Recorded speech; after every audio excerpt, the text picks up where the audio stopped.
नमस्कार दोस्तों, रोज की तरह आज भी मैं आपके लिए लाया हूँ जीके के कुछ इम्पोर्टेंट क्वेश्चन आंसर। काफ़ी महत्वपूर्ण क्वेश्चन आंसर है, गंगा नदी से रिलेटेड क्वेश्चन आंसर है। चलिए स्टार्ट करते हैं। आज का हमारा पहला प्रश्न है कि गंगा नदी की कुल लंबाई कितनी है। आपके सामने यहाँ 4 ऑब्जेक्टिव प्रश्न है। Option A 2525 kilometre, option B 2510 kilometre, option C 2515 kilometre, option D 2530 kilometre. सही आंसर हो जाएगा ऑप्शन ए 2525 किलोमीटर। गंगा नदी की कुल लंबाई 2525 किलोमीटर है।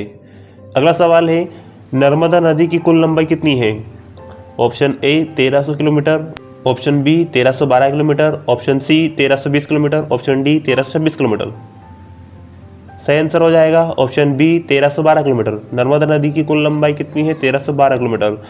दोस्तों, नर्मदा नदी कहाँ से निकली है, अमरकंटक से निकली है। और नर्मदा नदी मध्य प्रदेश की सबसे बड़ी और प्रमुख नदी है। इसकी सबसे बड़ी नदी कौन सी है, नर्मदा नदी। और कहाँ से निकलती है, अमरकंटक से निकलती है। उसके बाद अगला सवाल है, गंगा नदी को राष्ट्रीय नदी का दर्जा कब दिया गया। दोस्तों, गंगा नदी गंगोत्री ग्लेशियर जिला उत्तरकाशी और राज्य उत्तराखंड से निकली है। कहाँ से निकली है, उत्तराखंड राज्य के जिला उत्तरकाशी के गंगोत्री ग्लेशियर नामक स्थान से निकलती है। खास इंपॉर्टेंट इसमें यह है कि गंगा नदी जब गंगोत्री से निकलती है तो इसे भागीरथी नदी के नाम से जाना जाता है। तो ऑप्शन क्या है, पहला सन 2008, सन 2006, सन 2007, सन 2000।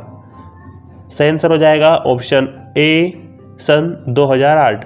गंगा नदी को राष्ट्रीय नदी का दर्जा सन 2008 में दिया गया। अगला सवाल है, गंगा नदी का पानी सालों साल क्यों नहीं सड़ता है। काफ़ी इंपॉर्टेंट क्वेश्चन है और काफ़ी कम लोगों को इसके बारे में पता होगा। ऑप्शन ए बैक्टीरियो नामक जीवाणु के कारण, ऑप्शन बी रासायनिक उर्वरक के कारण, ऑप्शन सी केमिकल के कारण, ऑप्शन डी आधुनिक दवाइयों के कारण। तो बताइए कि किस कारण गंगा नदी का पानी सालों साल, अगर हम एक बोतल में भी भर के रखें तो ये सालों साल नहीं सड़ता है। तो सही आंसर हो जाएगा ऑप्शन ए बैक्टीरियो नामक जीवाणु। बैक्टीरियो नामक जीवाणु के कारण गंगा नदी का जल सालों साल नहीं सड़ता है। अगला सवाल है, गंगा नदी पर कितने प्रयाग बने हुए हैं। काफ़ी महत्वपूर्ण प्रश्न है। सारे ही प्रश्न काफ़ी महत्वपूर्ण है क्योंकि एग्जाम में कई बार पूछे भी गए हैं। Option A 3 Prayag, option B 4 Prayag, C 5 Prayag, D 7 Prayag. सही आंसर हो जाएगा ऑप्शन सी 5 प्रयाग। गंगा नदी पर 5 प्रयाग बने हुए हैं। दोस्तों, मैंने गंगा नदी के 5 प्रयागों के बारे में भी वीडियो बनाया है। बहुत ही काफ़ी अच्छा महत्वपूर्ण वीडियो है। मैंने सारे प्रयागों को पूरे डिटेल में समझाया है। तो आप स्टडी पॉइंट 6 चैनल को सब्सक्राइब करके आप वो सारे वीडियो देख लें। निम्नलिखित में से कौन सी गंगा की सहायक अमरकंटक पठार से निकलती है। Option A Chambal, B Son, C Yamuna, D Gandak. सही आंसर हो जाएगा ऑप्शन बी सोन। सोन नदी गंगा की सहायक नदी है जो कहाँ से निकलती है, अमरकंटक पठार से। अमरकंटक से कौन कौन सी नदी निकलती है, नर्मदा और सोन नदी। ठीक है। उसके बाद अगला प्रश्न है हमारा, निम्नलिखित में से कौन सी नदी तिब्बत में नेपाल चीन सीमा से निकलती है और हाजीपुर बिहार के पास गंगा में शामिल हो जाती है। Option A Mahananda, B Kosi, C Gandak, D Gomti. सही आंसर हो जाएगा ऑप्शन सी गंडक, जो नेपाल और चीन सीमा से निकलती है। ठीक है, कौन सी है, गंडक। ये याद रखना है, नेपाल चीन सीमा। आगे आएगा नेपाल सिक्किम सीमा। ठीक है। उसके बाद अगला प्रश्न है, गंगा की किस सहायक नदी को बिहार का शोक कहा जाता है। ये क्वेश्चन से भी एग्जाम में पूछा गया है पिछली बार। Option A Gandak, B Ghaghara, C Kosi, D Kali. सही आंसर हो जाएगा ऑप्शन सी कोसी। गंगा की सहायक नदी को बिहार का शोक कहा जाता है। वो कौन सी है, कोसी नदी। अगला सवाल है, निम्नलिखित में से कौन सी गंगा की सहायक नदी नेपाल सिक्किम सीमा से निकलती है। पहले हमने पढ़ा था नेपाल और चीन सीमा से, अब इसमें क्या है, नेपाल और सिक्किम सीमा से। नेपाल और चीन सीमा से कौन सी निकलती है, गंडक। और ये कौन सी है, नेपाल सिक्किम सीमा से कौन सी नदी और बांग्लादेश में गंगा में मिल जाती है। ऑप्शन ए हो जाएगा महानंदा नदी, बी कोसी नदी, सी गंडक नदी, डी गोमती नदी।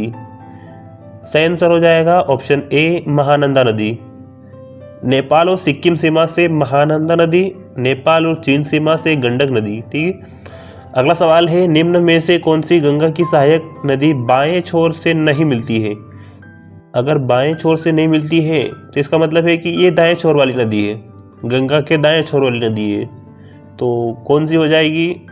सही आंसर हो जाएगा ऑप्शन डी, सोन नदी, जो कि गंगा के दाएं छोर से निकलती है। ठीक है। अगला सवाल है, भारत का सबसे ऊंचा बांध यानी टिहरी बांध किस नदी पर स्थित है? टिहरी बांध किस नदी पर स्थित है? Option A Bhagirathi, B Alaknanda, C Ganga, D Sutlej. आपका सही आंसर हो जाएगा ऑप्शन ए भागीरथी नदी।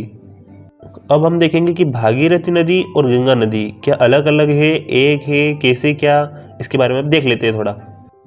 क्वेश्चन में क्या था कि भारत का सबसे ऊंचा बांध यानी टिहरी बांध किस नदी पर स्थित है? तो ये कंफर्म हो गया है, टिहरी बांध भागीरथी नदी पर बना हुआ है। ठीक है। अब भागीरथी और गंगा नदी, तो क्या है कि राजा सगर की सालों की तपस्या के बाद गंगा स्वर्ग से धरती पर आई थी, और जब गंगा धरती पर आई तो इसे गंगा के नाम से नहीं, इसे भागीरथी नदी के नाम से जाना जाता था। जब गंगा गंगोत्री ग्लेशियर उत्तराखंड से निकलती है तो इसे भागीरथी नदी के नाम से जाना जाता है, लेकिन आगे आकर इसे गंगा के नाम से जाना जाता है। लेकिन जब जहाँ तक ये गंगा नदी चलती है वहाँ पर बांध बना हुआ है टिहरी बांध है, ये भी गंगा ही नदी है, लेकिन इसे भागीरथी नदी के नाम से जाना जाता है। ठीक है। आगे चलकर यह गंगा के नाम से जाने लगी। तो दोस्तों आज के लिए इतना ही। जानकारी कैसी लगी? अगर आप स्टडी पॉइंट 6 चैनल से अभी तक नहीं जुड़े हैं तो आप वीडियो देख रहे हैं, उसके नीचे एक सब्सक्राइब का बटन है, उसे दबाएं और पास में लगे बेल आइकन को भी दबाएं, ताकि आपको ऐसे नए वीडियो की अपडेट हर रोज़ मिलती रहे। धन्यवाद।